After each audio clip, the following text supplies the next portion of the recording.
হিংসা করে বিন্দু মাত্র পরিমাণ লাভ নাই। নিজের বড়ত্ব নিজে প্রকাশ করে বিন্দু মাত্র পরিমাণ লাভ হবে না।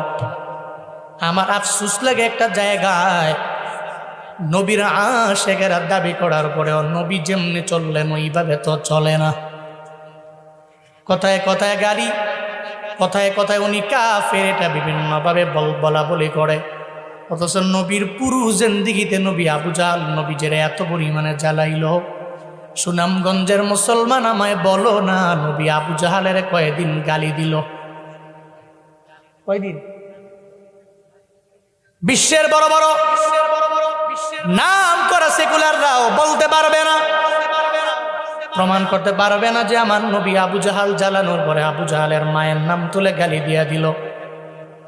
নবীর আদর্শে গালি নাই, আর নবীর নামধারী আশেকে রাসূলদের মুখে গালির অভাব নাই, ঠিক কিনা?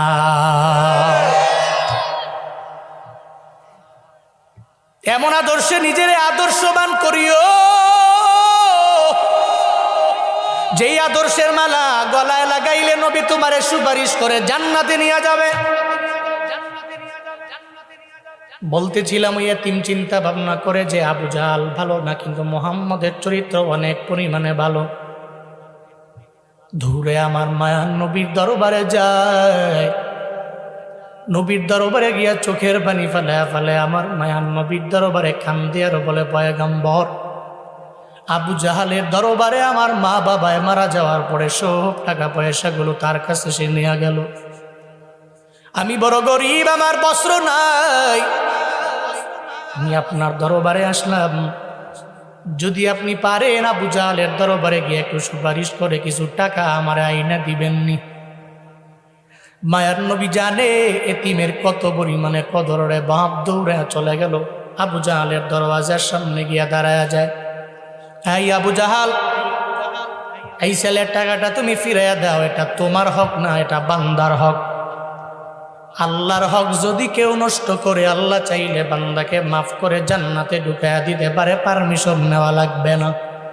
কিন্তু বান্দার হক যদি নষ্ট করে আগাও, বান্দা যদি মাফ না করে, আমার আল্লাহ মাফ করতে পারবে না।